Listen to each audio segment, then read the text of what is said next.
Corona की तीसरी लहर आने का खतरा सर पर है। तीसरी लहर आई तो इससे कैसे निपटेंगे? मेरे सहयोगी विकास भदौरिया ने बात की मैक्स अस्पताल के डॉक्टर संदीप बुद्धिराजा से। नमस्कार, मैं हूं विकास भदौरिया। बुलेटिन की शुरुआत करते हैं। हमारे साथ कुछ खास मेहमान जुड़ रहे हैं। हमारे साथ डॉक्टर बुद्धिराजा जुड़ेंगे जो बताएंगे हमें, क्योंकि ऑक्सीजन की सप्लाई, आपूर्ति और बर्बादी पर नज़र रखने के लिए जो सुप्रीम कोर्ट ने कमेटी बनाई है उसके सदस्य हैं। ये ऑक्सीजन ऑडिट कमेटी के सदस्य हैं, हमारे साथ जुड़ेंगे। और ये इसलिए भी महत्वपूर्ण है क्योंकि ऑक्सीजन की मांग देश में इस समय चरम पर है। हर राज्य में ऐसे मरीजों की तादाद तेज़ी से बढ़ रही है जिनको ऑक्सीजन लगाने की ज़रूरत पड़ती है, और दिल्ली खास तौर पर ऐसा राज्य है जहां पर ऑक्सीजन की डिमांड बहुत ज़्यादा है। हमारे साथ डॉक्टर संदीप बुद्धिराजा जुड़ गए हैं जो कि निदेशक हैं मैक्स हेल्थ केयर के, और सुप्रीम कोर्ट ने जो कमेटी बनाई है ऑक्सीजन ऑडिट कमेटी, उसके सदस्य भी हैं। बहुत बहुत स्वागत है डॉक्टर संदीप बुद्धिराजा आपका। मेरा पहला सवाल ये है कि ऑक्सीजन की बर्बादी और सप्लाई और उसका सही इस्तेमाल, इसको लेकर कई तरह की बातें आती रही हैं कि मुंबई में तो जो है ऑक्सीजन बहुत कम इस्तेमाल हो रही है, ऑक्सीजन का मैनेजमेंट बहुत अच्छा है, वहाँ 300 मीट्रिक टन ही ऑक्सीजन की ज़रूरत पड़ी। दिल्ली में 700 मीट्रिक टन ऑक्सीजन की ज़रूरत पड़ रही है। तो ये जो अंतर है, ये क्या सप्लाई, आपूर्ति और बर्बादी की वजह से है?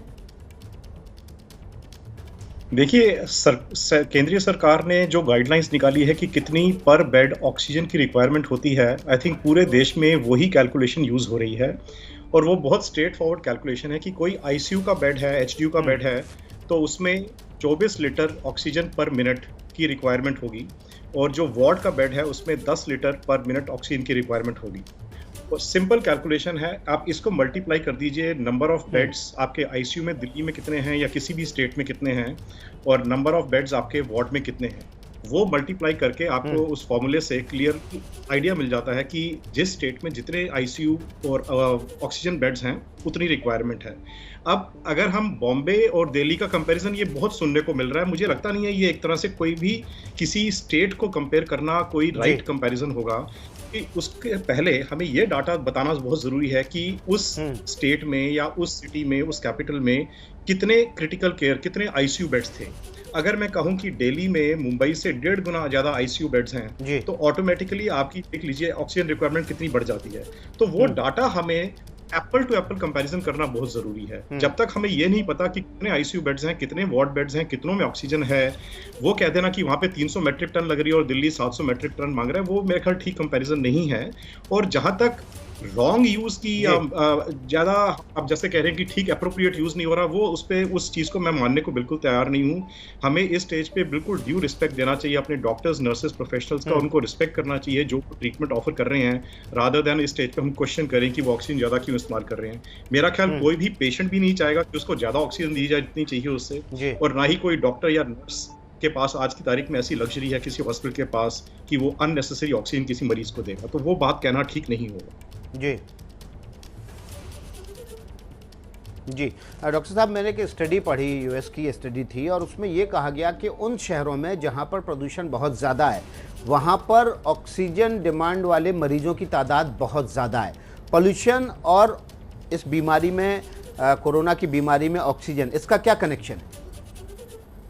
देखिए, ये एक सिंपल लॉजिक है कि जहाँ पे पोल्यूशन की लेवल ज़्यादा होती है, जिस सिटी में भी, जिस प्रदेश में भी, वहाँ पे जो रहने वाले लोग हैं उनके लंग्स थोड़े अफेक्टेड होते हैं। लंग्स की वाइटल कैपेसिटी जो है, लंग्स की क्षमता जो है ऑक्सीजन ट्रांसफ़र करने की, वो कम इफेक्टिव हो जाती है। तो जैसे स्मोकर्स लंग हम बोलते हैं, smokers lung over a period of time come effective हो जाता है जब जैसे वो उसका फिल्टरिंग फंक्शन है। यही चीज़ पॉल्यूशन से होती है। तो ये हम ज़रूर समझते हैं कि दिल्ली एनसीआर में पॉल्यूशन लेवल सालों साल जो है वो कई दूसरे प्रदेशों से ज़्यादा रहा है, और इसका इफेक्ट हर सिटीज़न को होता है। इसकी वजह से ये मैं ज़रूर कह सकता हूँ कि हो सकता है ज़्यादा तादाद में लोगों को लंग ज़्यादा सीरियस इन्वॉल्वमेंट हो रही है, और अगर ज़्यादा सीरियस इन्वॉल्वमेंट लंग की होगी तो ऑब्वियसली ज़्यादा ऑक्सीजन रिक्वायरमेंट होगी। ये एक एक्सप्लॉजिबल एक्सप्लेनेशन हो सकता है, लेकिन मैं जो बात कर रहा हूँ बिल्कुल क्लियर साइंस की बात कर रहा हूँ। कोई अभी तक हमारे पास ऐसा फैक्ट या डाटा है नहीं कि हम कंपेयर कर सकें बिटवीन 2 सिटीज़ की। देखिए, यहाँ पे पोल्यूशन लेवल उस सिटी से इतना ज़्यादा है, इसलिए ओवरऑल इस सिटी में ऑक्सीजन रिक्वायरमेंट इतनी ज़्यादा हो रही है। हमें आज की तारीख में सिर्फ प्योर साइंस और प्योर डाटा के बेसिस पे ही बात करनी चाहिए, हमें अफवाहें नहीं करनी चाहिए। ये जो आपने पॉइंट रेज किया पॉल्यूशन, ये एक कंट्रीब्यूटिंग फैक्टर हो सकता है, लेकिन आज की तारीख में आई थिंक जो मुद्दा है वो ये है कि हमें एडिक्वेट ऑक्सीजन सप्लाई चाहिए कोविड मरीजों की। अब पॉल्यूशन है नहीं है वो सब आगे के लिए इम्पोर्टेंट जरूर हो सकता है, लेकिन आज की तारीख में जो बर्निंग इशू है वो है कि हम अपने मरीजों को एप्रोप्रिएट ट्रीटमेंट कैसे दे पाएं।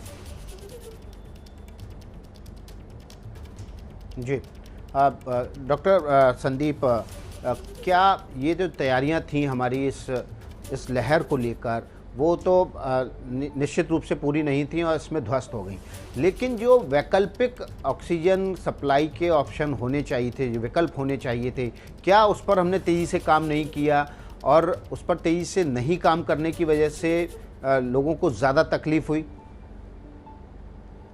देखिए, ये तो बहुत क्लियर है कि प्रिपेयर्ड नहीं थे।